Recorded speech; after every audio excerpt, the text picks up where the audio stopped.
and their families, and I want to express my gratitude for their willingness to serve our nation. The United States is up against a very dangerous threat environment. I'm grateful to see these nominees stepping up to serve. Mr. Richard Anderson has been nominated for the position of Assistant Secretary of the Air Force for Manpower and Reserve Affairs. In this role, he will be responsible for overseeing the development and implementation of policies related to the Air Force's recruiting, retention, talent management, and readiness. This includes ensuring that both active duty and reserve personnel are effectively managed. It includes supporting the training and career progression of Air Force members. The Air Force has seen improvements in recruitment and retention rates, and Mr. Anderson must sustain and build on this positive momentum. Mr. Anderson is a retired Air Force colonel. He brings valuable firsthand experience to this position. I look forward to hearing his vision for strengthening the service's workforce and enhancing its ability to meet future challenges.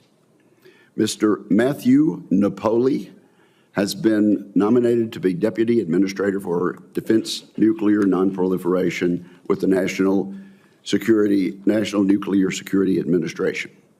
In this position, Dr. Napoli will support the NNSA Administrator as they both work to prevent the proliferation of nuclear weapons technologies and to reduce the global threat of nuclear and radiological terrorism. He will have a lot of work to do. The danger from nuclear weapons is growing more complex by the day. Over the past several years, we've watched as Russia, China, and North Korea have rapidly expanded their nuclear arsenals and developed new types of weapons for which we are not fully prepared. Iran may now be just weeks away from achieving its goal. I applaud President Trump's recent comments and his current efforts. He's made it clear that the Ayatollah's nuclear weapons program must be totally dismantled. As we work to modernize our own deterrent and expand our defenses, we must keep focus in the right place. The real objective is to reduce nuclear dangers by whatever means available. When we prevent those who would do us harm from accessing nuclear material and technology, we are protecting America and Americans. And we protect Americans by defeating those threats once they become a reality. I look forward to hearing how Dr. Napoli will help NNSA reduce the amount of nuclear dangers arrayed against our country. One small note on this topic: some of our key allies have begun to question the reliability of U.S. extended deterrence. They need not do this. Both the President and the United States Congress have been clear about our continuing resolve to use the full range of capabilities to meet our alliance commitments. Dr. Napoli would do well to make that clear today. Mr. Adam Tell has been nominated to be the Assistant Secretary of the Army for Civil Works. Mr. Tell is a graduate of Mississippi State University and a veteran of Capitol Hill. He currently works as Senator Hagerty's Chief of Staff, and he once served as Senator Cochran's Legislative Director. If confirmed, Mr. Tell would be the principal civilian advisor to the Secretary of the Army on all matters related to the Civil Works program. This includes providing policy direction and supervision for all Department of the Army functions relating to the civil works of the United States Army Corps of Engineers. A significant part of those civil works involves the conservation and development of natural water resources, including flood and coastal storm risk management, river and harbor navigation, environmental restoration and protection, and the management of water supply and hydroelectric power resources. I look forward to hearing how Mr. Tell plans to balance the complex demands of these local and regional projects that communities across the nation depend on. With that, I turn to my friend and colleague, Ranking Member Reed. Well, thank you very much, Mr. Chairman. Gentlemen, congratulations on your nomination, and welcome to you, and particularly to your families, because they will be serving with you. I'd also like to welcome Senator Hagerty, who will introduce Mr. Tell. Senator, good to see you. Mr. Anderson, you have been nominated to be Assistant Secretary of the Air Force for Manpower and Reserve Affairs. You are well qualified for this position, having served a long career as an Air Force officer, including tours in the Pentagon. If confirmed, you will face considerable challenges overseeing all military and civilian personnel within the Department of the Air Force, including the Space Force. In particular, you will need to manage the impact from the administration's purge of senior military officers and defense civilians throughout the Department of the Air Force. The workforce has been shaken by several months of chaos at the Pentagon, and especially in light of the indiscriminate layoffs and an impending 8% cut to the entire department. Just last week, Secretary Hegstead issued guidance to reduce 10% of all general and flag officers in the U.S. military, including 20% of four-star generals and flag officers. Mr. Anderson, I'd like to know how you would plan to oversee such reductions while minimizing the impact on readiness and ensuring all airmen, guardians, and Air Force civilians are treated with the respect they've earned. Mr. Tell, you've been nominated to be the Assistant Secretary of the Army for Civil Works. You bring experience as a Senate staff member and former legislative advisor in the first Trump administration to this role. If confirmed, you will be responsible for overseeing the civil functions of the Army, to include the Army Corps of Engineers and various military cemeteries. This committee has long been concerned with the slow rate of Army construction projects, and the Army must find new ways to streamline and compress its timelines. I would ask you to share how you would improve these processes. Additionally, catastrophic natural disasters continue to be one of the most dangerous threats to our national security infrastructure.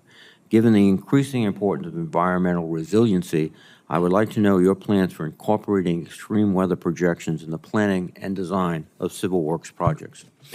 Dr. Napoli, you have been nominated to be Deputy Administrator for Defense Nuclear Nonproliferation at the National Nuclear Security Administration, or NNSA. You are well qualified for this role as a former U.S. Navy nuclear officer with considerable experience and schooling in nuclear technologies and international relations. If confirmed, you will be responsible for leading nuclear non-proliferation efforts across a broad portfolio that includes supporting the verification of current and future arms control treaties, securing loose nuclear material around the world, and safeguarding the sale of U.S. nuclear technologies overseas.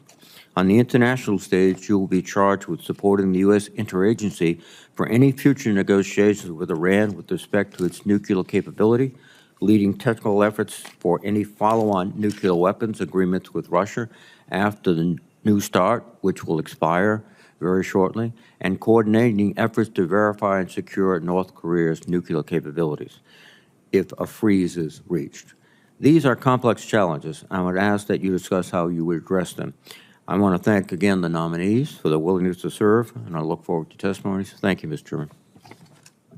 Thank you very much, Senator Reed. Senator Haggerty, I understand you have a strong opinion about one of these nominees and that you will be introducing Mr. Tell this morning. I now turn to you, thanking you for being here with us today. That's correct, Mr. Chairman. I want to thank you and Ranking Member Reed for having this meeting today. And before I begin my remarks, I'd just like to actually address the staff that's sitting behind you. Adam Tell has been serving for 20 years here. He's led a distinguished career here in the Senate, and he's moving on to do something even greater. And I hope that all of you will take Adam's presence here today as a point of inspiration. I know you work your hearts out every day, over the weekends, late at night, but know that you're making a difference and that you'll be in a position to make even more of a difference. So thanks to all of you. Now I'd like to turn to my good friend Adam Tell.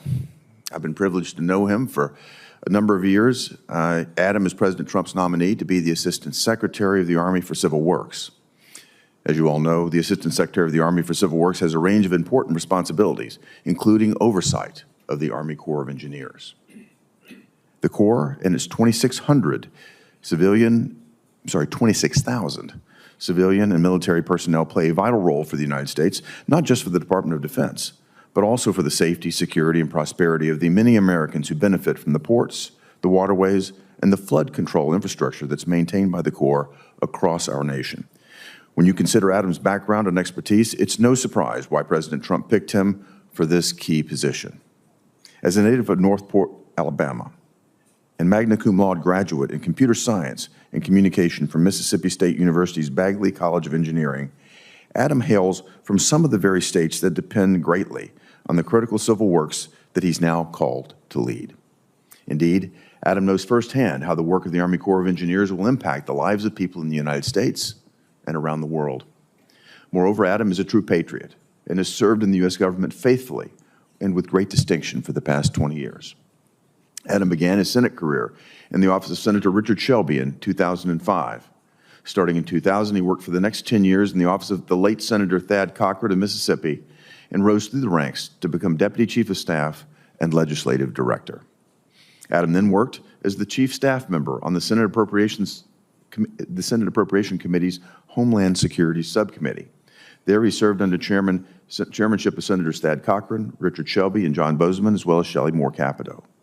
In this role, Adam served as the point person in the Senate for an organization comprised of nearly 20 agencies, 260,000 personnel, and an annual budget of approximately $70 billion. From 2019 to 2021, Adam led the Senate team at the White House's Office of Legislative Affairs, a position that included managing all national security and appropriations matters.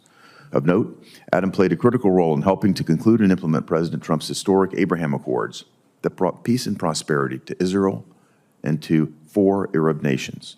He also played an outsized role in working with the Armed Services Committee on the establishment of the Space Force, which is the first new branch of the military to be authorized in more than 70 years.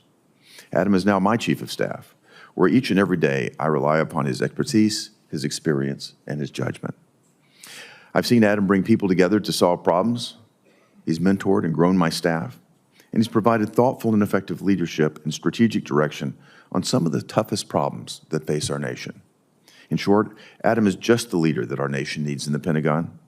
His native roots, his work ethic, and his intelligence make him more than qualified. The kindness, mentoring, and heart that he demonstrates with his teams will make him an inspirational leader of this critical organization. I urge this committee to move quickly in consideration of Adam Tell's nomination, and please confirm him as quickly as possible. Thank you for your time this morning. Thank you, Senator Haggerty. We would welcome you here for the entire hearing, but I know you have a very full schedule this morning, so thank you very, very much for your testimony. We will now begin with opening statements. Mr. Tell, your opening statement is first. Thank you, Chairman Wicker, Ranking Member Reed, members of the committee, and the staff of the Armed Services Committee. It is an honor to have been nominated by President Trump to serve as the 14th Assistant Secretary of the Army for Civil Works. I want to begin by thanking President Trump, who I was honored to serve during his first administration. In addition, I would like to thank Secretary Hegseth, Secretary Driscoll, my family, my wife Shelby, my 2 beautiful children who are here, my mother Rita, and my father Whitney. I would also like to thank the U.S. Senators with whom I've worked the closest over the last 20 years, including Chairman Wicker, the Chairman of the Environment and Public Works Committee, Chairman Capito, Senator John Bozeman, Senator Richard Shelby, Senator Thad Cochran, and finally, Senator Bill Haggerty, whom I've had the privilege to serve over the last 4 years. Senator Haggerty, you've given me incredible perspective during our time together, and I'm so fortunate to have had a front row seat as you brought that same fresh perspective to the Senate. Thank you. In 1802, as President Thomas Jefferson was contemplating how to expand our nation westward, he keenly understood that our waterways would be key. To harness the power of these waterways, he turned to the U.S. Military Academy at West Point, which was producing America's best engineers. We would no longer rely on European engineers. And the original navigation mission of the Army Corps of Engineers was born. The America we know today, stretching from sea to shining sea, is a result of the work of the Corps. And over time, Congress has given the Corps additional missions, primarily flood control and the preservation of natural resources. These missions are also important to our current president. Some of my earliest memories as a young child are of riding with my father, him pointing out the window as we were crossing some of our nation's waterways, the Black Warrior River, the Tennessee-Tom Bigby Waterway, the Mississippi River. He was always teaching, and he would turn my attention to the little tugboats, pushing the big barges, brimming with natural resources, opening access from the small communities in our neck of the woods to the rest of the country and the world. 20 years later, I moved to Washington because I believed that I could make a difference, helping to represent the views and interests of the Americans I grew up with, who often felt ignored by important people in Washington. On August 29, 2005, exactly 1 month into my time working in the Senate, Hurricane Katrina made landfall. This was the most devastating natural disaster in American history. I stayed up all night that night, didn't go to sleep, watching Katrina come ashore. A 28-foot storm surge, 1,800 American lives lost, and hundreds of billions of dollars in damage. Pretty soon, Senator Thad Cochran asked me to run point on Mississippi's recovery from Hurricane Katrina. My years of experience securing resources and untangling bureaucratic messes in the wake of Katrina prepared me for my role as the top Homeland Security staffer on the Senate Appropriations Committee, where I was also given the top role advising all Senate Republicans on disaster response and recovery. These formative experiences as a child and as a young professional are emblematic of why my personal background and passion match the depth and breadth of the Corps of Engineers Civil Works mission. Enabling commerce, mitigating floods, responding to disasters, most recently by removing debris in areas damaged by Hurricane Helene and the Los Angeles wildfires. Few government agencies' missions capture the interests of the American citizens, landowners, communities, states, job creators, and their representatives here in Washington quite like this one. These are real missions with real outcomes that matter deeply to Americans in places that are very far from Washington decision makers often. If confirmed, I intend to aggressively tackle the critical issues that confront the Corps. As it relates to permitting, we're at a moment in history where Americans of all viewpoints crave certainty from their federal government about whether or not the rules apply to them. We must act with haste, transparency, and clarity to give them regulatory certainty without delay. Navigation was the original mission of the Corps. Today, maintenance and construction of our coastal ports and inland waterways will help define how competitive and resilient we are in the 21st century. Flood control. We must work together to maintain the investments that you have made and complete new projects as soon as humanly feasible to mitigate floods before they happen and fight them when we must. Coordination. Issues related to water are spread across federal entities and authorities perhaps like no other. Getting it right for the American public will require an outsized focus on coordination among the dozens of entities across the government that deal with water. If confirmed, I will devote significant attention to collaboration and coordination across these partner agencies. And when it comes to being a member of the broader Army team, Army engineers are delivering on President Trump's vision of peace through strength every day. As a nation, we are fortunate to have an organization that is at the ready to support civil and national security missions across the globe at a moment's notice. And we are also fortunate that during peacetime, this same cadre of professionals is spread out in communities across America, helping make us safer, more competitive, and prouder as a nation. Again, I'm honored to be before you.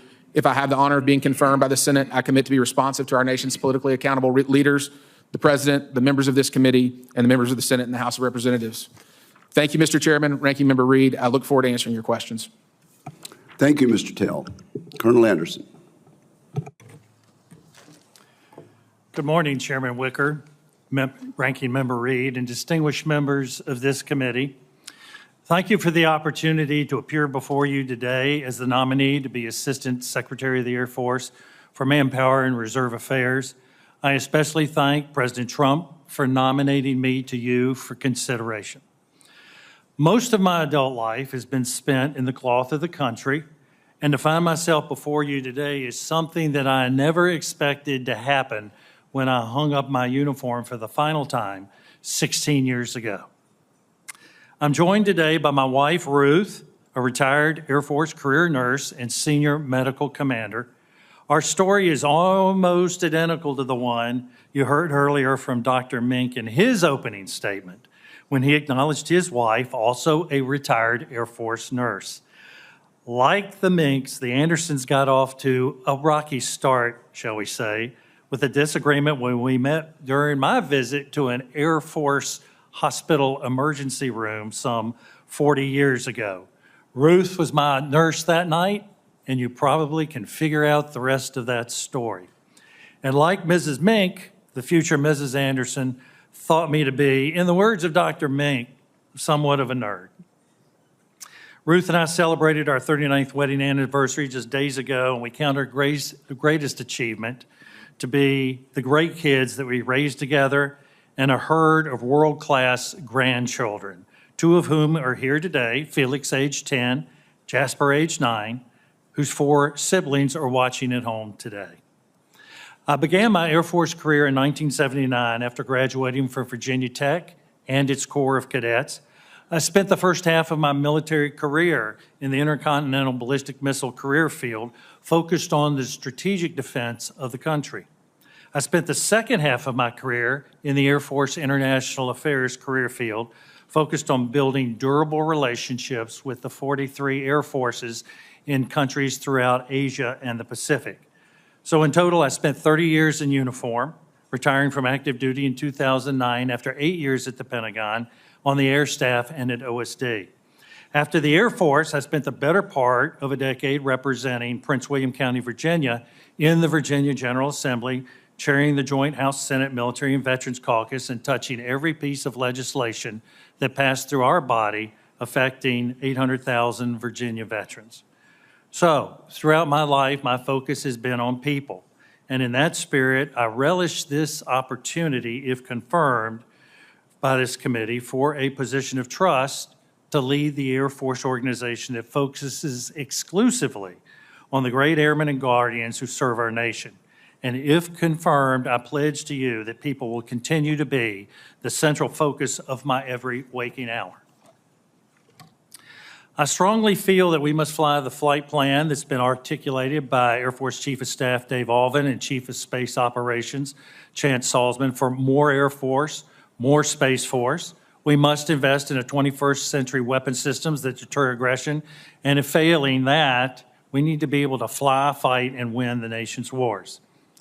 And so as America fields new weapon systems, a new generation of American warriors will be needed to operate these platforms to ensure force readiness.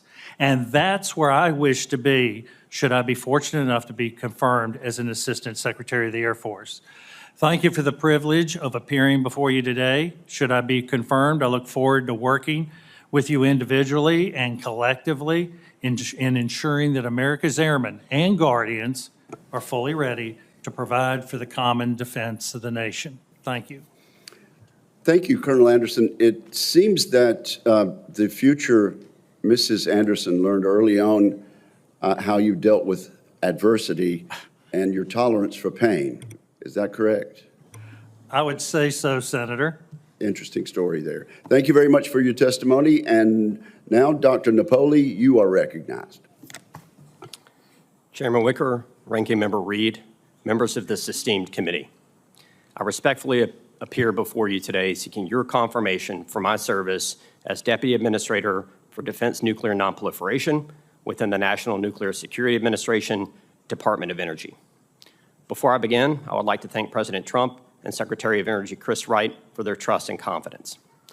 I would like to recognize my family in attendance today. My wife, Nicole, who is the foundation of our family. Our two daughters, Eleanor, an avid competitive fencer, and Abigail, our all-star softball player. My mother, Shirley Napoli, and my brother, Dr. Mark Napoli, are here from Louisiana. My brother, Mike Napoli, here from California. And my sister, soon-to-be Dr. Mary Napoli, is watching from Louisiana. I also have several family, friends, and colleagues here to support me as well. I was born and raised in a relatively small town in North Louisiana. My father, a local pharmacist and Navy veteran who is watching from above, taught me and my whole family the importance of community and the importance of service to this great nation. I spent my entire adult life serving this nation through my military and federal service. My educational background, including engineering degrees from Louisiana Tech University and the Naval Postgraduate School, a doctorate in public policy and administration, concentrating in science and technology policy from the George Washington University, a fellowship in national security from the Massachusetts Institute of Technology, and my lifetime membership on the Council on Foreign Relations have given me the foundation for a career spent bridging the gap between policy and the technical fields of engineering and science. My military and federal civilian career, spanning 20 years, has been dedicated to an elite engineering organization, the U.S. Naval Nuclear Propulsion Program, also known to this committee as Naval Reactors, a joint Department of Navy, Department of Energy organization.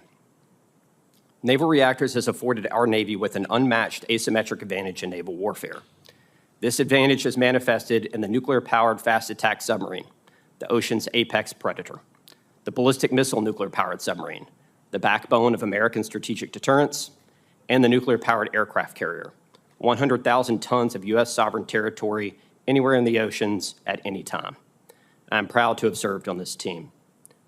During my tenure at Naval Reactors, I achieved a broad range of experience in the defense applications of nuclear energy, starting as a design engineer for the Ford-class aircraft carriers' propulsion plants and transitioning to the lead for foreign policy, interagency policy, and public affairs. I managed and expanded port access for the nuclear-powered fleet to over 150 ports in over 50 countries and was personally involved in the training of all nuclear-powered submarine and aircraft carrier commanding officers on foreign policy matters as they came through naval reactors for qualification. I oversaw partnerships with some of our closest allies, including the United Kingdom through our mutual defense agreement, the government of Japan hosting the only forward deployed nuclear-powered aircraft carrier to Yokosuka, and Australia in the design and execution of our newest defense cooperation agreement. I led strategic and emergency communications for an enterprise totaling 100,000 strong, including nuclear-trained sailors, shipyard workers, procurement specialists, schoolhouse instructors, and Department of Energy laboratory scientists and engineers. I also served as a lead spokesperson for the enterprise. I am now seeking your confirmation to become the Deputy Administrator for Defense Nuclear Nonproliferation within the National Nuclear Security Administration. The responsibilities of the nonproliferation team are profound. An exquisite team of scientists, engineers, analysts, laboratory researchers and technicians, first responders, and many others work arduously to, 1, prevent the spread of nuclear weapons and associated nuclear technologies, and to combat the existential threat to our national security that these weapons pose. 2, coordinate these activities with partners and allies, including the International Atomic Energy Agency, to deter state and non-state actors from acquiring nuclear and radiological weapons.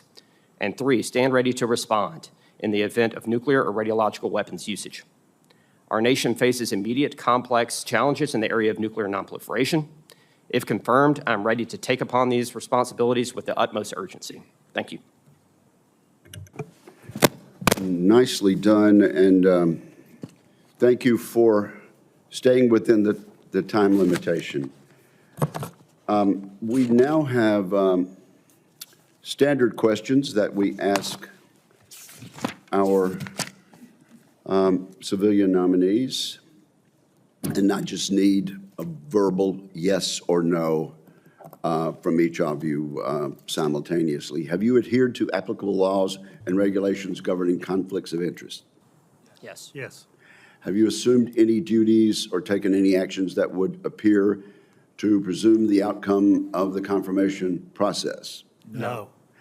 Exercising our legislative and oversight responsibilities makes it important that this committee, its subcommittees, and other appropriate committees of Congress receive testimony, briefings, reports, records, and other information from the executive branch on a timely basis. Do you agree, if confirmed, to appear and testify before this committee when requested? Yes. Do you agree to provide records, documents, and electronic communications in a timely manner when requested by this committee, its subcommittees, or other appropriate committees of Congress, and to consult with the requester regarding the basis for any good faith delay or denial in providing such records? Yes. Will you ensure that your staff complies with deadlines established by this committee for the production of reports, records, and other information, including timely responding to hearing questions for the record? Yes. Will you cooperate in providing witnesses and briefers in response to congressional requests? Yes. Will those witnesses and briefers be protected from reprisal for their testimony and briefings? Yes. And that concludes, that concludes our standard questions. And it's now time for us to begin the 5-minute rounds. And I hope members will be as observant of the 5-minute time limit as our distinguished nominees are. First of all, a quick yes or no from all of you. Much of the funding in the Defense Reconciliation Bill is unspecific because of our rules and will technically be at the discretion of the Department of Defense, though we will write recommendations for them. A quick yes or no. Do you commit to follow the Congress's spending recommendations in defense reconciliation unequivocally? Yes. Yes. Yes from all three. Okay, let me begin with you, Colonel Anderson. There's an Air Force pilot shortage. How big of a challenge is that? What are the reasons for it? Does that include the fact that civilian pilots for the airlines are getting higher pay, better, more regular schedules, and more time at home? And what can we in the Congress and you in the administration do about this? Thank you, Senator. I hung up the uniform a full 16 years ago, and we were talking about pilot shortages then, as we have been talking about a number of other issues. And so the Air Force has embarked on attempting to address this in a very vigorous way. They have implemented based on my reading, a $50,000 bonus. But monetary compensation is not the only incentive that keeps our pilots in the cockpit. It is such things as the quality of their service, to have challenges, to be able to step up and exercise their leadership skills, to do any number of things. Well, how can we improve on that, though, Well, sir? one of the things, Senator, that I just read about in Air and Space Forces magazine, which I was unfamiliar with, the Air Education and Training Command has just begun a new initiative this year where the AETC commander is going to begin a pilot program, no pun intended, to test out initial pilot training, IPT, which will be done at civilian flying schools, and then to feed those graduates into traditional undergraduate pilot training. Based on the reading in that article, it can be done at a wash without requiring additional financial resources, and they believe that they can generate an additional 1,500 pilots a year. IPT before UPT. Well, That is correct. We could visit the entire 5 minutes and the entire time of the hearing on that. Let me turn to you, Dr. Napoli. Of course, we know where the president is right now. And we know there are discussions about the Iranian nuclear program. And we're also very aware of the verification challenges under the defunct JCPA. In your view, what steps should we consider in verifying possible future agreements with Iran? And do you think there's any point in even trying that? Thank you, Senator Wicker. I appreciate the question. The complexity and seriousness of the Iranian nuclear issue is obviously very recognized. At this time, I'm not privy to U.S. government or detailed matters regarding our nation's discussions with the government of Iran. However, if confirmed, I will commit to working with the State Department diplomatically, the Department of Defense, the administration, and the broader Department of Energy to ensure that the Office of Defense Nuclear Nonproliferation can bring the tools and expertise needed to address the Iranian nuclear issue. Okay, but you know from open sources, from the news media, that verification was difficult under the JCPA. Yes, Senator. I fully support the IAEA's efforts for a comprehensive safeguards agreement and the broader goals of an additional protocol. Verification is the heart of nonproliferation, and I think we should all strive to meet those broader nonproliferation norms. Mr. Tell, how are we going to move past some of the burdensome bureaucratic delays that have frustrated all of us on both sides of the dais? Thank you, Chairman Wicker, for the question. The Supreme Court rendered an opinion in 2023 called the Sackett decision. This decision provided clarity to the question about the regulatory regime related to wetlands and navigable waterways. It's my understanding that the Environmental Protection Agency, in coordination with the U.S. Army Corps of Engineers, is currently working to provide additional clarity about the impacts of that decision, and the goal would be to provide clarity to stakeholders across the country so that they understand where the regulatory regime of the federal government stops and starts. With regard to the various flood control and navigation projects across the country, the Congress is, of course, very interested in these projects and has been very involved in directing the executive branch to execute them. It's incumbent upon the U.S. Army Corps of Engineers and the Assistant Secretary of the Army for Civil Works to provide transparency and clarity to the Congress, to the public, about the progress of those projects, what may be impeding them. In some cases, it may be that the project's authorized, but the funds haven't been appropriated. It may be that a local, non-federal entity has paperwork that it still needs to complete, or it may be another agency's regime that is a barrier to progress on these projects. But Might very well be. Yes. Thank you, Mr. Taylor. thank you, Senator.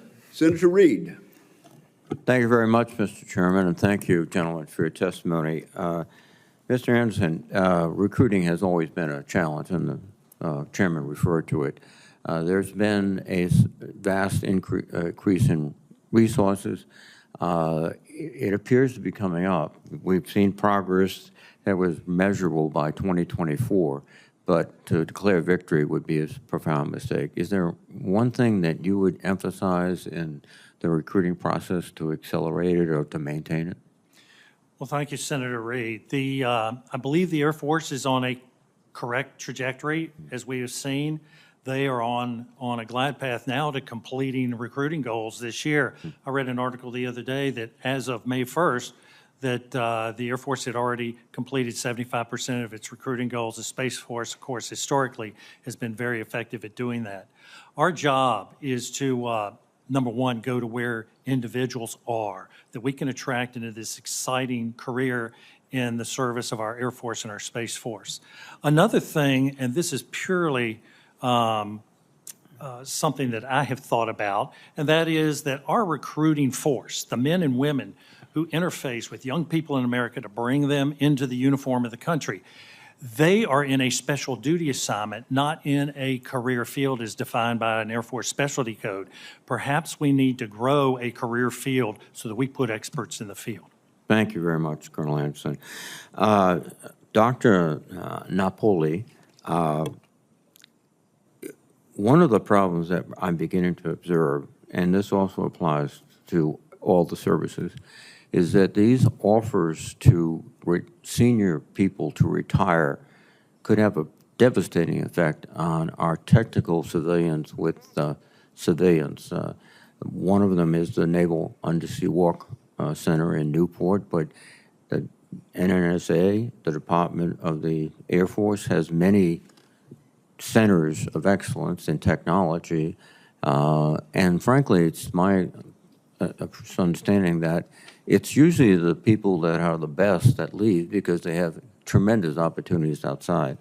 So would you be very conscious of that attrition in our laboratories by very skilled engineers? Senator, thank you for this important question. Admiral Hyman Rickover is the father of the nuclear Navy. He was once quoted as saying, "People, not organizations, get things done." This is a core value at Naval Reactors that I've served for the past 20 years, and if confirmed, I will continue to amplify that throughout the National Nuclear Security Administration. Well, thank you. The other issue, too, is that we have to confront, is the morale issue in NSA. I was approached by a woman in the airport several months ago who said 5 days ago she got fired because she was probationary, and then she had a call last night to get back as fast as possible because they couldn't assure the security of these weapons and also their operational capabilities without her coming back so that she'd part of the team. And I'm sure that's still reverberating, so that's a task I think you have to address immediately. Mr. Tell, thank you for recognizing the founding of West Point in 1802, and as a proud graduate, I must, for the record, include I was never considered one of the best engineers in the world. And so I will admit to that. But you're right, it was the first engineering school in the United States. One of the factors that we're seeing more and more is this extreme weather. In fact, there are reports that the hurricane season this year could be one of the most devastating in the future. As I suggested in my opening statement, how are you incorporating weather projections and in order to change the structure, the mission, the organization of the Corps of Engineers? Senator, thank you for the question. It's an important one. I'm not in the position currently, so I don't have the benefit of all the data, but it's my understanding that the Corps of Engineers applies the latest data, hydrological models to its projects to develop projects that will withstand current demands as well as future ones based on data and science. And it's my hope that if confirmed, I'll be able to serve a role leading the organization and providing guidance to deliver the best result for the public. These, as you mentioned, we have severe weather in this country and disasters that are recurring, whether it's inland flooding or coastal flooding, and we have to get it right. Well, thank you very much, Ms. Tell. Gentlemen, thank you, and I look forward to your service. Thank you, Senator Reed. Senator Fisher. Thank you, Mr. Chairman. Dr. Napoli, as you mentioned in your opening statement, one of your primary responsibilities, if confirmed, will be to coordinate with partners and allies to deter state and non-state actors from acquiring nuclear weapons. That's no easy task in this environment. Iran continues to enrich uranium far beyond the requirements for civilian use to near weapons grade, and the intelligence community has assessed that North Korea could conduct its first nuclear test in several years on very short notice. If confirmed, how would you work with allies and partners and international organizations such as the IAEA to help deter countries like Iran and North Korea from continuing their pursuit for nuclear weapons? Thank you, Senator Fisher. Your issues ring true to the core mission of the Office of Defense Nuclear Nonproliferation, to prevent and deter our adversaries and non-state actors from acquiring nuclear weapons, nuclear technologies, and radiological weapons as well. My experience working with the interagency and with our international partners provides me firm footing to address these challenges going forward. I agree with you, they are very difficult challenges, but I'm confident in the team at the Office of Defense Nuclear Nonproliferation and the tool sets that we bring to the broader government efforts to combat those issues. Our country has a lot of threats right now. Can you give me an example of a threat that you would see with respect to nuclear proliferation? Senator, I think you— Besides what I mentioned. Sorry. Thank you. You highlight very primary examples, ma'am. To date, my efforts have been focused on naval nuclear propulsion. I have not received government intelligence briefings on additional threats that you mentioned in excess of that. So I would defer to my time coming into the office and allow the team to get me up to speed on the threats facing our nation. But I will commit to working to that extent with the greatest, most urgency. Okay, good. Given the importance of preventing nuclear conflict, do you concur that modernizing our nuclear deterrent is a national security priority?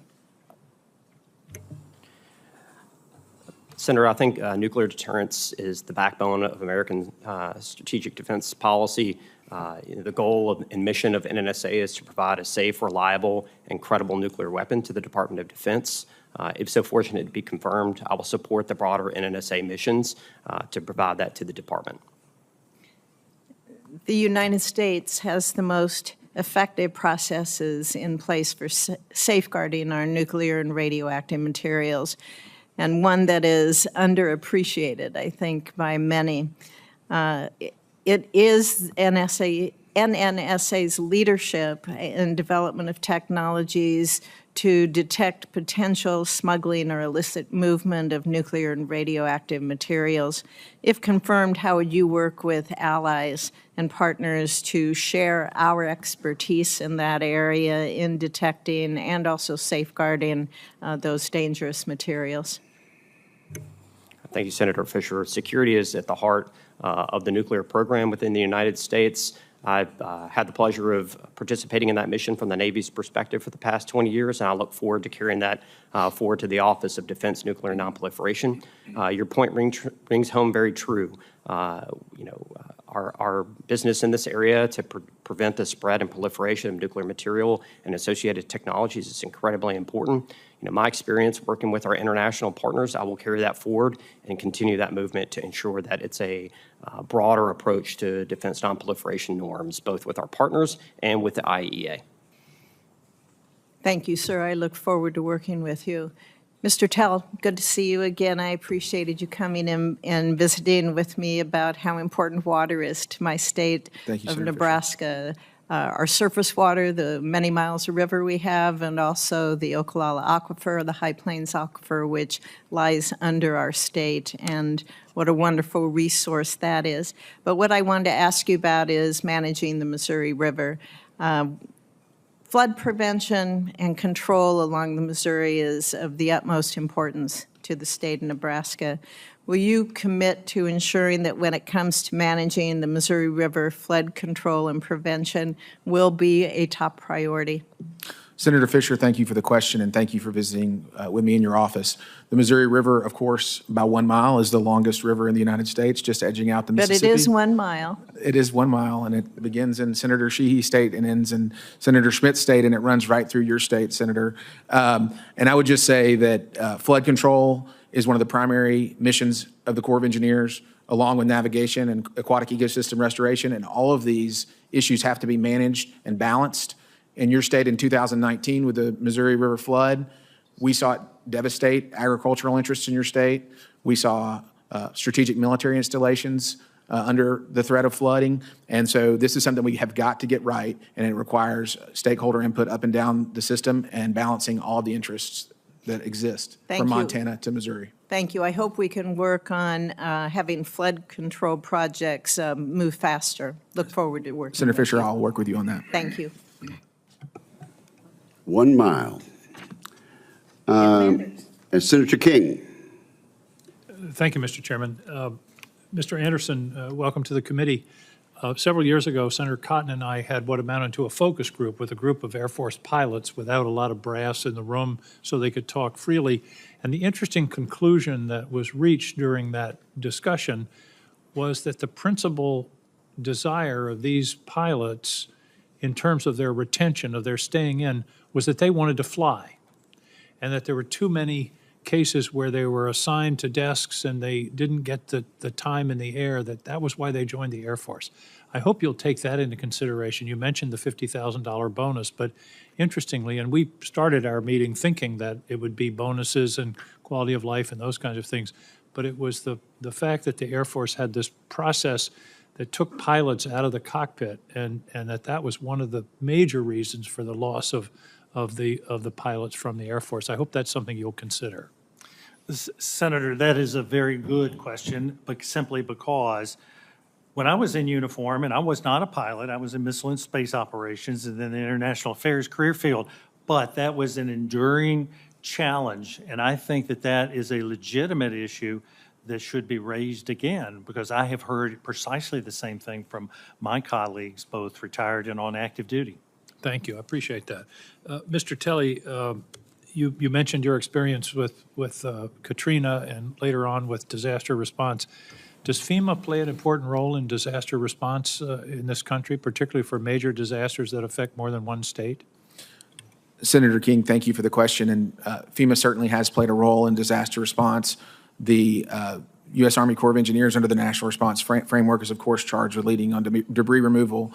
And that relationship between our emergency managers and the Corps of Engineers is important as we respond to disasters like those that occurred recently in North Carolina and Tennessee and surrounding areas with Hurricane Helene. I just don't see how we're going to be able to turn disaster response entirely over to the states, given the fact that disasters don't respect state borders. Resiliency planning, that has to be part of the responsibility when the Corps is doing projects wherever they are. Do you agree? Yes, Senator, resiliency is critically important. And do you agree that we are facing more and greater and more devastating storms than we have in the past? Senator King, we've certainly faced devastating natural disasters throughout our nation's history. It's been a long-standing issue that we've dealt with. I don't have the specific data about the intensity of those disasters, but they're still happening. They've been happening throughout our nation's history, and we have to stay vigilant to make sure we're up to date with the latest data. So just anecdotally, you don't notice any increase in billion-dollar storms? Well, Senator King, certainly with Hurricane Katrina, that was a multi-billion-dollar storm, hundreds of billions of dollars. Hurricane Maria, certainly the same. Superstorm Sandy. There have been a number of storms over the last 20 years that have... In our lifetimes? Absolutely, Senator. Well, I hope that regardless of the position of the administration on climate change, that the Corps will take advantage of the science, which I think you've committed to, and particularly in resiliency planning. The worst thing we could do would be to build to 100-year-old standards instead of 100-year-from-now standards. Do you agree? Senator, I do agree, and the Corps of Engineers currently, and it's my understanding, will continue to use the latest hydrological trend data that we can measure to make decisions about investments and the design of flood control infrastructure. Just follow the science, correct? Senator, we should follow the science and make sure that any political ideology is not present as we examine the facts and build infrastructure to respond to the situation as we see it based on the data. Yes, sir. Couldn't agree more. Thank you. Mr. Napoli, I'll follow up with a question for the record, but I think the most underappreciated, greatest risk facing our country is nuclear materials falling into the hands of a terrorist. We've talked about deterrence several times. The problem is deterrence, the theory of deterrence doesn't work on somebody who doesn't care about dying and doesn't have a capital city to bomb. So I believe that the nonproliferation, particularly with nuclear materials that could fall into the hands of terrorists, is one of the most important responsibilities in our government right now. It's not very much talked about. But I hope this is something that you will take a really close look at, because there are many nuclear nations out there. There's a lot of nuclear material, and should it fall into the hands of a terrorist, I can almost guarantee that somewhere in the world right now there's a terrorist group thinking about how to achieve a nuclear weapon. I hope this will be a focus of your attention as part of your nonproliferation responsibilities. Thank you, Senator King. Non-state actors seeking nuclear and radiological weapons, including the relevant related technologies, is an incredibly serious issue. And if confirmed, I will work with that issue with the utmost urgency. Thank you. Utmost urgency is the right term. Thank you, sir. Thank you, Mr. Chairman. Well said, Senator King. Senator Cotton. Thank you, gentlemen. Congratulations. Mr. Anderson, if confirmed, you'll be responsible for the guidance, direction, and oversight of the Air Reserve component, including the Air National Guard. In Arkansas, the Air National Guard members play a key role in training both our allies on the F-35 and our own C-130 air crews. That's at Ebbing Airfield outside of Fort Smith and Little Rock Air Force Base. Can you commit to making sure that our Arkansas Air National Guard has the resources it needs to continue delivering strong warfighting capabilities at home and abroad? Absolutely, Senator Cotton. My first assignment was at Little Rock Air Force Base at the 308 Strategic Missile Wing. I knew a number of individuals in the 189th Air Refueling Wing at the base. And so, yes, I do believe in proper resourcing for our Air National Guard and its people. They're absolutely crucial to the fight. Thank you. Mr. Tell, welcome again to the committee. The Army Civil Engineers in Arkansas State are currently developing a comprehensive water resource management strategy for the White River Basin in Arkansas. This study is important to ensure the government provides sustainable water resource management while taking into consideration other priorities like hydropower generation and agriculture. Can you commit to working with the Arkansas congressional delegation to ensure that this study and any follow-on actions are completed in a timely manner? Senator Cotton, thank you for the question. It's critically important. Your state, of course, abuts the Mississippi River, and the White River flows right into the Mississippi River. This is an important basin. It has to be managed properly. It affects states up and down the Mississippi and the entire system. So I'll commit to work with you on that. Thank you. The FY25 NDAA contained language that gives Arkansas the option to work with the Army to determine the proper ownership and disposition of the former Army-Navy General Hospital in Hot Springs. Can you commit to working with me, this committee, and the rest of our delegation to ensure that we address the issue in a timely manner that best serves the interests of all parties involved? Yes, Senator, of course, and this will require coordination with the Assistant Secretary of the Army for Installations, Energy, and the Environment. We have a shared workforce at the Corps of Engineers focused on civil works and military, and this will require coordination to make sure we get that right for you, sir. Okay. Thank you. Congratulations again on your nominations. I yield back my time. Thank you very much. And it seems that Senator Tuberville is next. Oh, thank you, Mr. Chairman. Good morning, gentlemen. Mr. Tell, I enjoyed visiting with you in my office recently about Alabama's inland waterways. You know, last year we had 3 of our locks fail in 1 year. That's unacceptable. Our waterways infrastructure is operating past and is expected lifespan and will continue to break. We're having huge problems. Businesses depend upon our waterways to move goods all the way down to the Port of Mobile. What's your plan to cut bureaucratic red tape and rapidly repair critical infrastructure across the system, even though we just passed a couple years ago trillions of dollars worth of infrastructure money? We didn't see any of that. Senator Tuberville, thank you for the question. And as someone who grew up on the Black Warrior River in Tuscaloosa County, one of your waterways, I I understand their importance. They deliver American commerce to the globe. It's true in Alabama, and it's true throughout the country. It's unacceptable that our infrastructure is not meeting our current demands. We have got to work across government agencies to make sure we remove red tape, coordinate, communicate with you, stakeholders here in Congress who have the ability to help deliver some of these projects. And I look forward to working with you on the locks and other navigation and flood control infrastructure within Alabama. Thank you. We do have a lot of red tape within the Corps of Engineers. I'll let you know that, and look forward to working with you on all that. We got to get stuff done. We just can't sit back and. Thank you, Senator. Couldn't agree more. Thank you. Mr. Anderson, thank you for your service. As a career officer in the Air Force, I'm sure you've had your share of both good and bad base facilities, housing units, commissaries. You know, I believe that what happens outside of work is just as important as work itself, quality of life, family, stability, and all those things that go along with it. Do you believe that having a lower quality of life leads to decreased morale, readiness, and retention?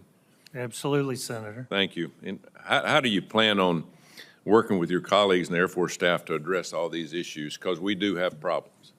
Senator, you are correct. If confirmed, I intend to delve into this issue immediately. My intention is to remain at the headquarters for a period of time in order to come up to speed on these issues, and then to get into the field, if confirmed, and to see these things firsthand. I've read about them, and I look forward, if confirmed by this committee, working with you and with all members of the committee in addressing these. Thank you. You know, last week, Secretary Hess signed a memorandum requiring our service academies to adapt admission standards based solely on merit. Thank God. You know, as not only a member, recently the President put me on the Air Force Academy Board, which I'm looking forward to. I'm also chairman of the subcommittee on that oversees our academies. I welcome that change in policy. Under the previous administration, we saw our nation's premier leadership laboratories cower to woke ideologies. If confirmed, you will have oversight over the Air Force Academy. How do you plan on ensuring that this memorandum is thoroughly put to our Air Force Academy? Senator, based on my reading of the public media, the Air Force, and specifically the organization that I hope to lead, if confirmed, has already moved aggressively on this. My understanding is that there is a certification required back by the end of the month from the superintendent of the academy. But if confirmed, I intend to delve into this completely to ensure fullest compliance with the executive orders, direction of the Secretary of Defense and the Secretary of the Air Force, as well as existing law. Thank you. Look forward to working with you too on, Yes, on some things I have in mind for the academy that possibly we could change. Number one, not looking to save money, but saving money, but also enhancing leadership in the academy there. I think that we can all get together and make it better. It hasn't changed in years. We still go by the same old models.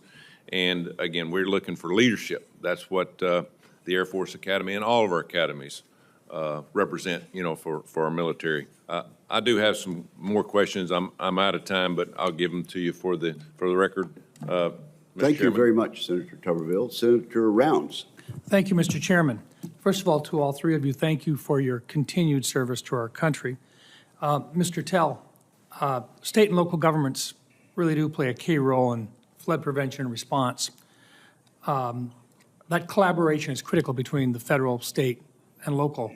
But there's also another entity, and that's the tribes. And I want to just focus a little bit on the Tribal Partnership Program, or TPP. Number one, I wanted to know about your comfort with it in terms of knowledge of it today, and then, if confirmed, your support for the TPP authority in terms of making it an integral part of the response that we need in some of the poorest parts of the country. Senator Rounds, thank you for the question, and I enjoyed our visit in your office where we talked about the Tribal Partnership Program, which you had a key role in helping to establish. This is the whole reason I'm honored to have been nominated by President Trump for this position. This is an agency and a part of government that reaches into every corner of the United States and affects communities of all types throughout the country, big cities, small towns, and places like South Dakota, and tribal communities as well. And these folks need to be heard by their government. The Corps of Engineers needs to be responsive to them, and you've gone a long way to making sure that the capacity of the local sponsors is augmented by federal help when necessary, and I look forward to working with you on this program. Great. I think, look, we've been moving in the right direction, and the Corps has done a very good job in responding, and I just want to see that continued, and it sounds like you would commit to working with us to see that that does happen.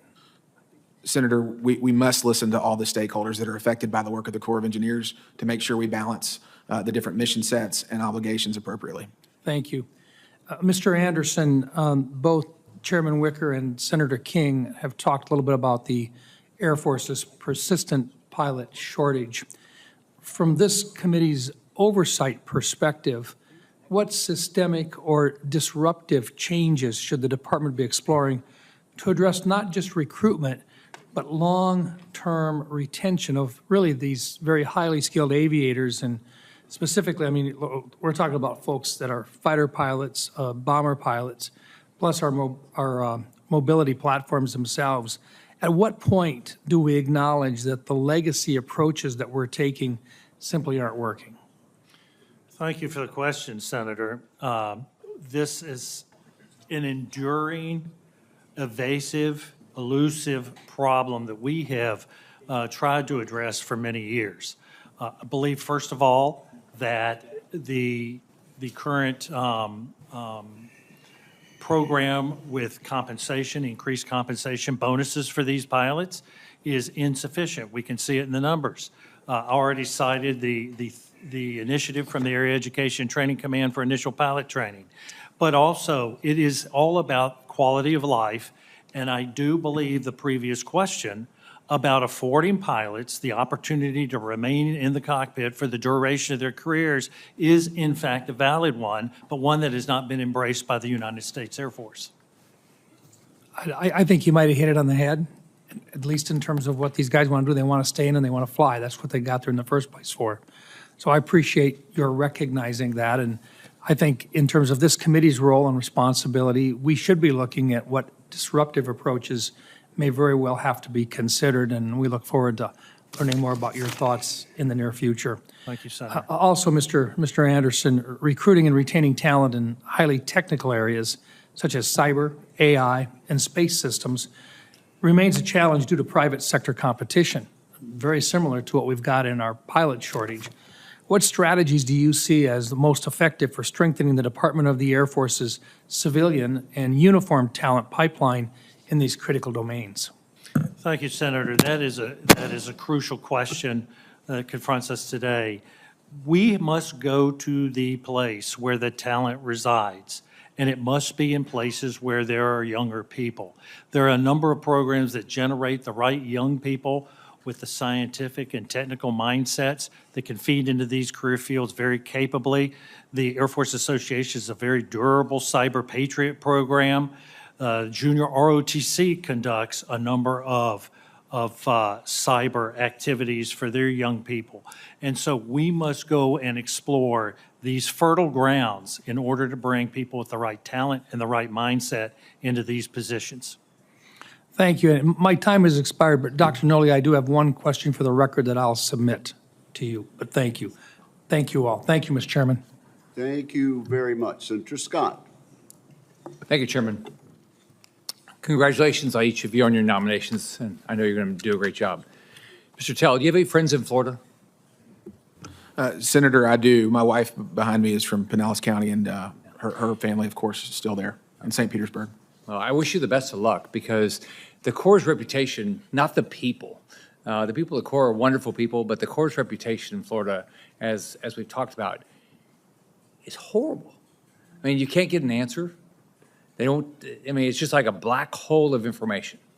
No one will tell you the time process, where a permit is, why you're going to get turned down, why you're going to get, can you fix it? You want to keep your friends in Florida, right?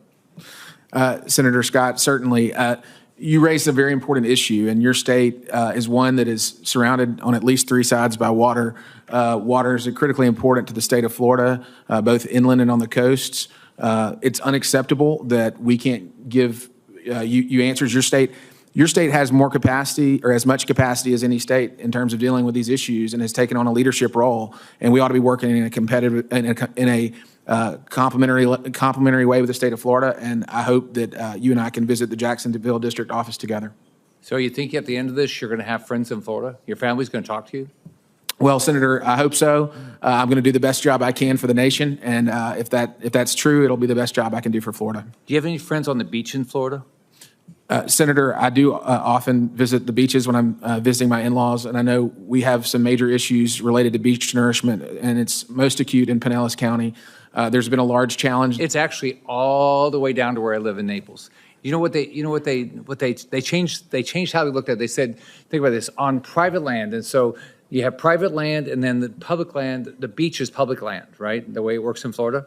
So at meeting high tide, okay, you own the land there. After that, the Corps, or the state owns it. The Corps has said that they give you a form that says, we're going to give you a temporary easement forever. It actually says that. It says it's called temporary easement. Then it's a forever easement to go on private land. Does that make any sense to you? Senator, certainly the protection of the citizens of Pinellas County, the property and lives of Pinellas County is of critical importance. There's a challenge, as you've pointed out, related to land ownership and access here. It seems to me that we ought to be able to find a creative solution that solves the interests of landowners as well as the interests of the public in Pinellas County and, as you state, all the way down to Naples. So you think you can solve this? So actually we get the beach renourishment done? Senator Scott, I look forward to working with you on that. When I'm given more details about the challenges, I know they're extensive, and I know that they've been wrangled over the years, but I look forward to working with you. I think with a can-do attitude, we can make progress here and provide this critical flood protection to Pinellas County and other parts of Florida. You brought up Pinellas, especially Pinellas. It's had an unbelievable impact on the value of homes.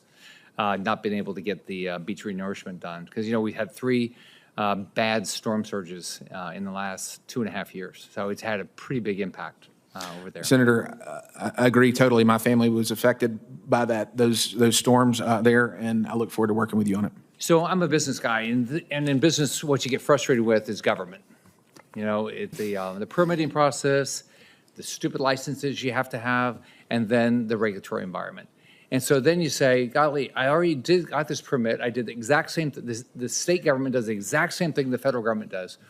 So why can't we delegate, if you have a good state, why can't you delegate some of the Corps' responsibility to the state and allow them to do the permitting as long as they do a good job? Senator Scott, I agree with you. We're going to be able to deliver services to the public better if we do it closer to the public and to the people who understand the environment. You've done a very good job as governor to unlock Florida's capacity and allow the state to take on much of the burden that the federal government was taking on. That's good for the state of Florida. That's good for the public. That's good for the American taxpayer because it's relieving the federal government of these duties. And I look forward to working with you where appropriate to make sure that we're delegating as much authority as we possibly can to the states, especially those with a lot of capacity like Florida has. I just hope at the end of your time, your relatives continue to talk to you. Thank you. Senator, thank you. Senator Scott, I share that hope. And these bureaucrats who award a temporary easement forever perhaps should stop by the English department at their local community college. Senator Rosen. Thank you, Chairman Wicker, Ranking Member Reed. Thank you to our witnesses, your families today, your willingness to serve. Appreciate that. I want to change it up from the beaches of Florida to talk about something that you don't get to see, which is classified locations. And I want to talk about documenting exposure at classified locations. So, Mr. Anderson, I asked General Kane at his confirmation hearing about documenting exposure at data mass locations, where the duty station and its existence are classified. We have a lot of those all around the country, particularly in Nevada, so that service members' records, well, they accurately reflect service-connected injuries at these classified locations. I've heard from constituents who served at such locations within the Nevada Test and Training Range who believe they were exposed to radiation from our days of conducting explosive nuclear weapons testing and to toxins from burn pits, which disposed of classified waste. However, DOD does not classify the range as a place where exposure has occurred, despite the Department of Energy providing a presumption of exposure for their personnel who served at the same exact locations within the range. And because their service records are data masked, these veterans can't even prove to the VA that they actually were ever stationed there. One such facility that's covered for DOE but not DOD is the Tonopah Test Range, which is both the DOE and Air Force installation. Portions of the range are still fenced off today due to contamination. But the airmen who served there were never told about the contamination. They do not have a presumption of exposure like their DOE counterparts that they served alongside with, and they can't even prove they were there, again, because their records are data masked. All of this has prevented them from being able to receive the veterans' benefits that they deserve. So, Mr. Anderson, if confirmed, will you commit to working with me and this committee to find a solution that both provides a presumption of exposure at such Air Force locations and provides those who served and are currently serving at these locations with sufficient documentation so that when they become veterans, they can submit claims for health-related issues without compromising the security of their service details?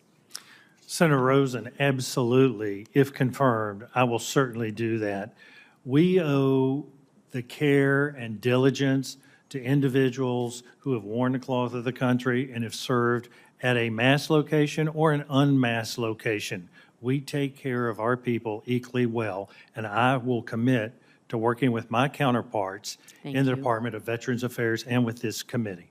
Thank you. It's extremely important, and I want to continue on this a little bit, talking about the NNSA equities that we have. So, Dr. Napoli, the Nevada National Security Site hosts a non-proliferation test and evaluation complex, the largest facility for open-air testing of hazardous materials and biological stimulants in the world. It's where first responders actually train for nuclear catastrophes. If confirmed, another Nevada equity which would fall under your direction is the Remote Sensing Laboratory, RSL. It's on Nellis Air Force Base and Joint Base Andrews. There's 2 in the country. They provide radiological emergency response teams along the West Coast and the East Coast, respectively, and stand ready to provide emergency radiological response anywhere in the world with deployable teams of experts. RSL's been undergoing a number of upgrades to their equipment, including their helicopters, detectors, communication gears, etc. And I've had the great pleasure of touring their facility at Nellis. I'm glad to bring you there. It's quite remarkable.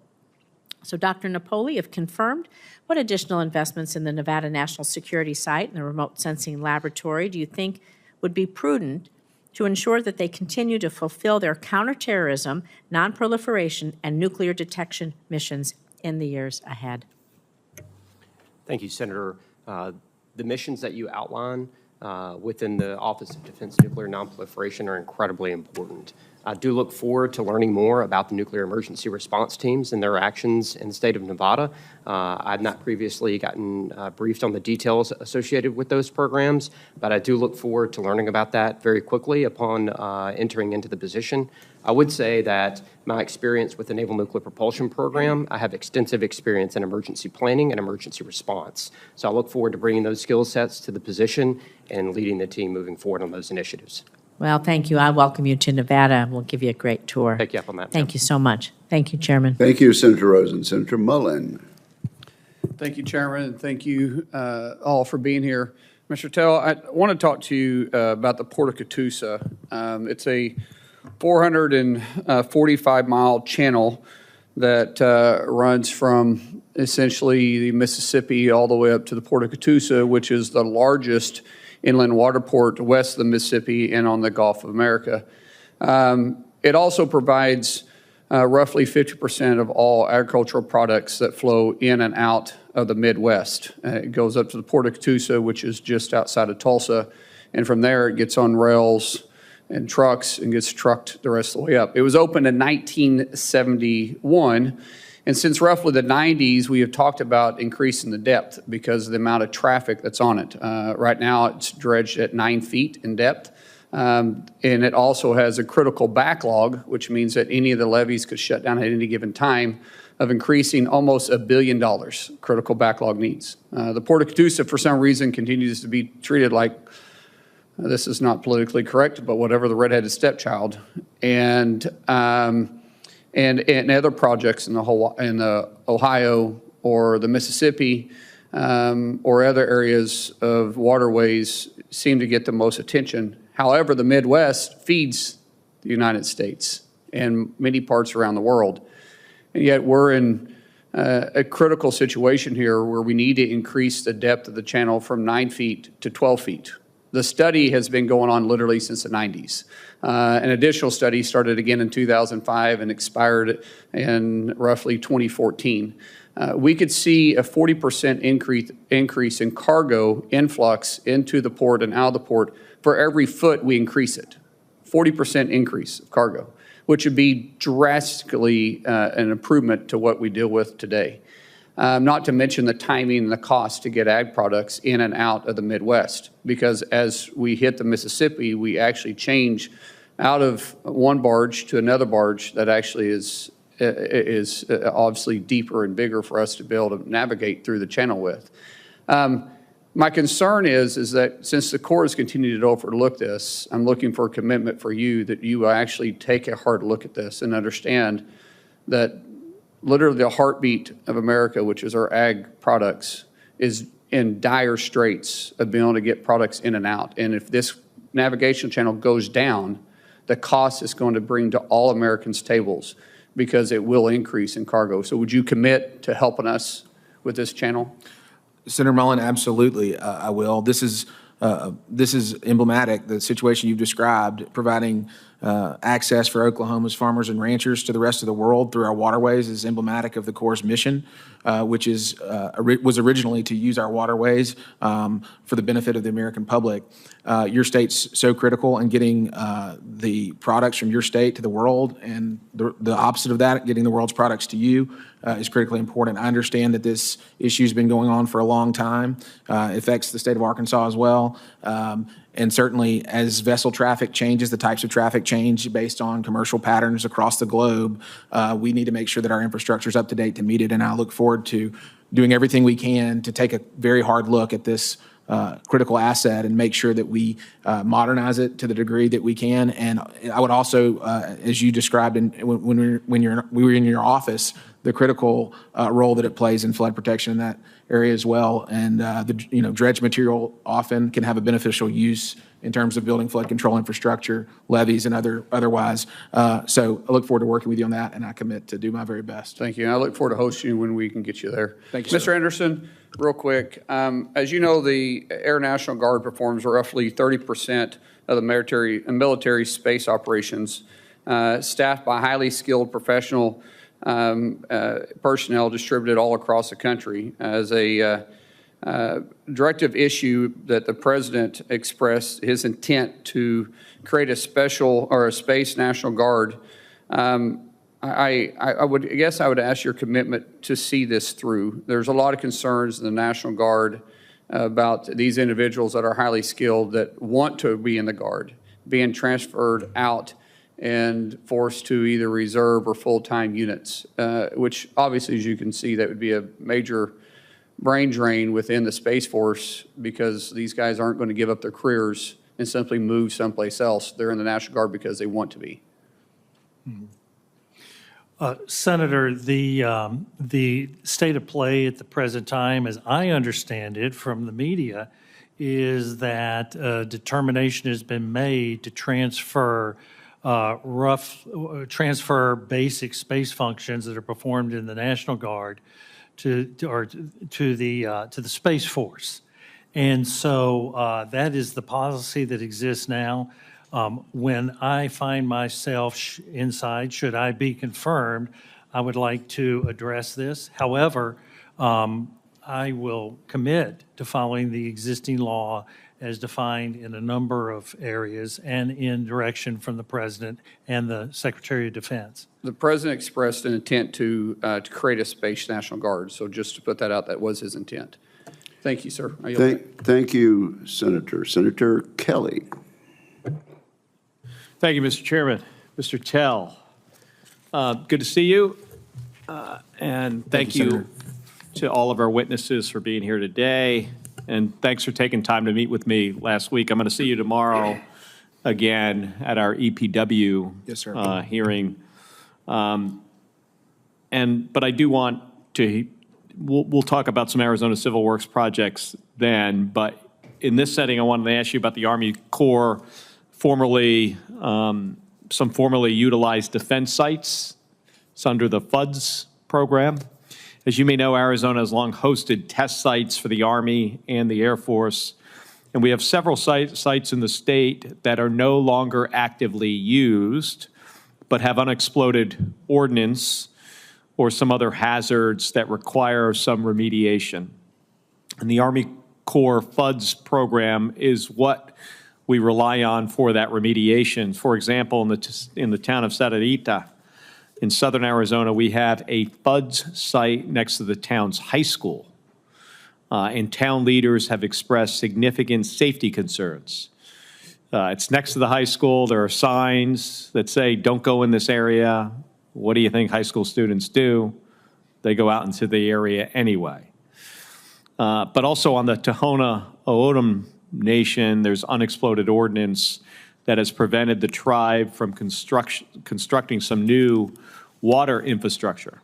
So, Mr. Tell, if confirmed, will you commit to working with my office to accelerate the site assessment and remediation processes for these sites in Saranita and on the Tohono O'odham land?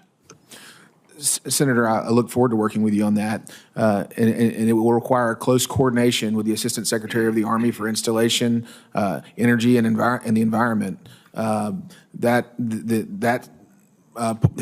person has oversight of the Corps' mission when it comes to the formerly used defense sites.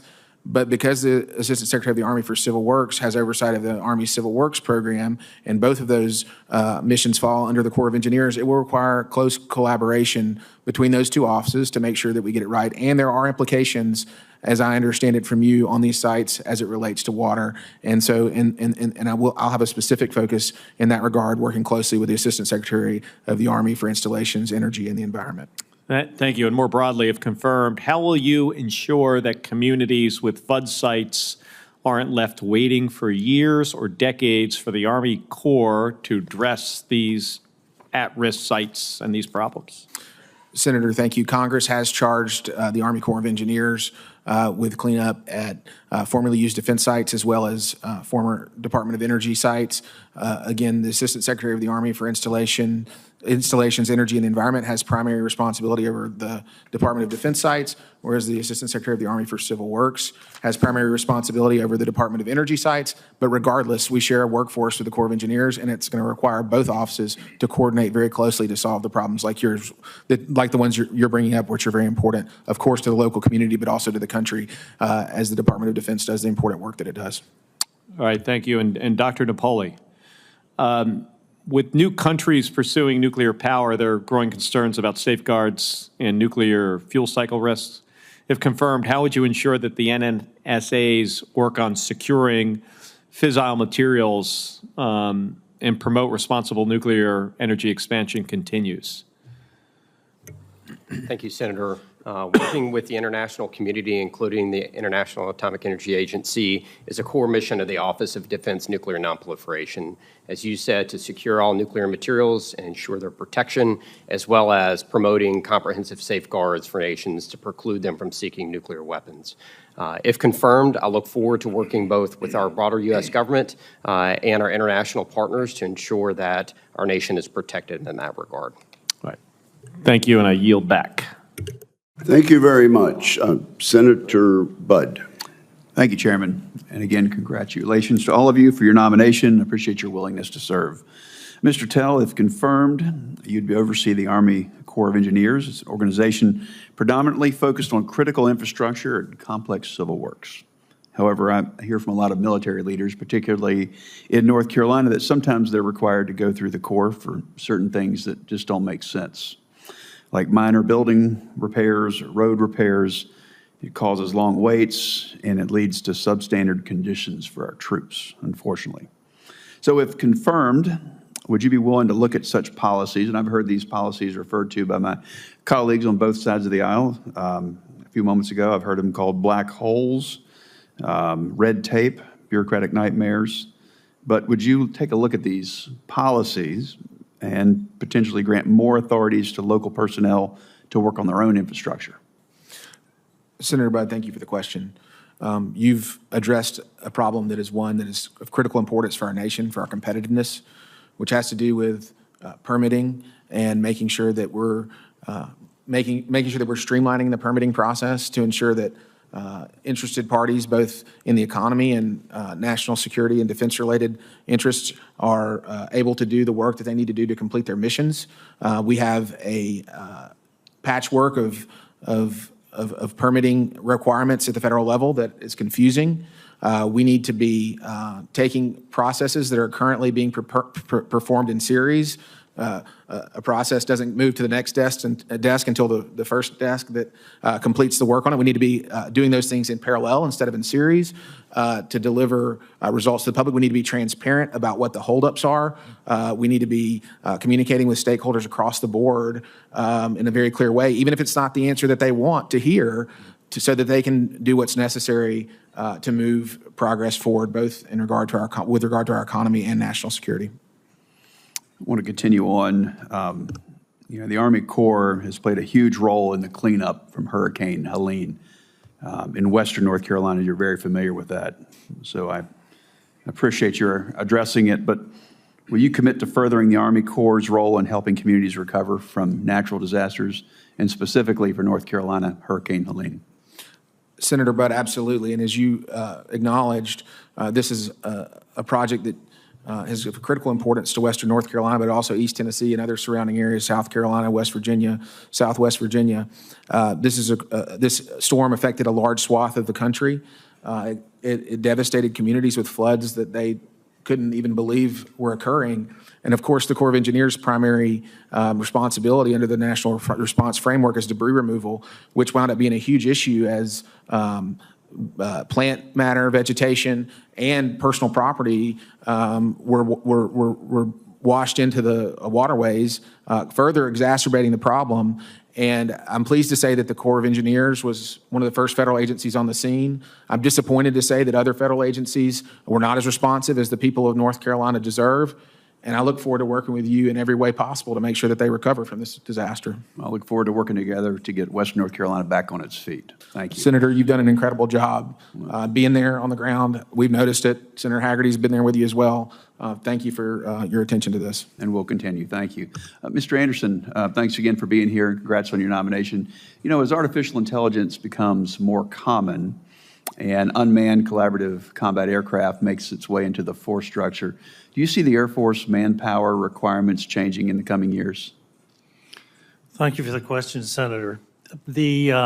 As we develop new capabilities and new platforms, obviously we will require a new generation of airmen and guardians in order to operate, maintain those systems. And so, yes, I do see an increasing manpower requirement. If confirmed, my intention is to get on the inside of this very vigorously and try to lead turn and to work with this committee. Thank you very much. Dr. Napoli, since 9/11, the United States has made great strides in preventing terrorists from gaining nuclear material that could be used in an attack against the United States. However, the threat still exists. And I'm concerned that as we focus on great power competition, that we let the pressure off of these terrorist organizations from gaining access to nuclear material. So if confirmed, how are you going to address this challenge? Thank you, Senator. Non-state actors seeking nuclear and radiological weapons and the associated technologies for those weapons is of the utmost importance. There is an incredible team at the Office of Defense Nuclear Nonproliferation, both here in Washington and spread throughout the laboratories and field offices that are addressing this specific issue. I've not been read into all the details that are, the tools and tool sets that we have at our disposal to address that issue, but if so fortunate to be confirmed, I look forward to addressing that issue with the utmost urgency. Thank you very much, Chairman. Thank you, Senator Budd. Mr. Tell, I hope once you take office, you'll give advice to the Congress about what legislation you need to remove these bureaucratic roadblocks. Senator Wicker, I look forward to doing that. It's critically important to our nation. Thank you, Senator Kane. Thank you, Mr. Chair. Congratulations to our nominees. Mr. Tell, I really appreciated our visit about the work done by the Corps in Virginia and everywhere. I look forward to working with you. Mr. Anderson, congratulations to you. I don't know that all my colleagues know that Mr. Anderson was a longtime member of the Virginia General Assembly, and I appreciate that service in addition to your military service. And Dr. Napoli, I'm going to spend my time on you and actually talk about a past job, not your current job. In your past or your current position, not the one to which you've been nominated, you've been very involved in AUKUS. I have been very involved in the AUKUS framework as a member of both the Armed Services Committee and the Foreign Relations Committee. The position to which you are nominated deals with nuclear nonproliferation, and that's a different matter than helping Australia develop a capacity to use Virginia-class subs and eventually build their own subs. So I want to draw a line between those two issues, but having you before us gives me the opportunity just to ask you your kind of perception of how AUKUS is going. I've been a big supporter of both Pillar 1 and the need to, find important, innovative projects. We can work together with Australia and UK on Pillar 2. You've been given awards within the Pentagon for your work on AUKUS, and I applaud you for that. But talk a little bit about your assessment of AUKUS, where it is right now as you get ready to transition into a potentially different role. Senator, I appreciate the question, and thank you for the recognition of my work with Australia and the United Kingdom to date. The AUKUS agreement provides a new and unique element of our defense cooperation with Australia.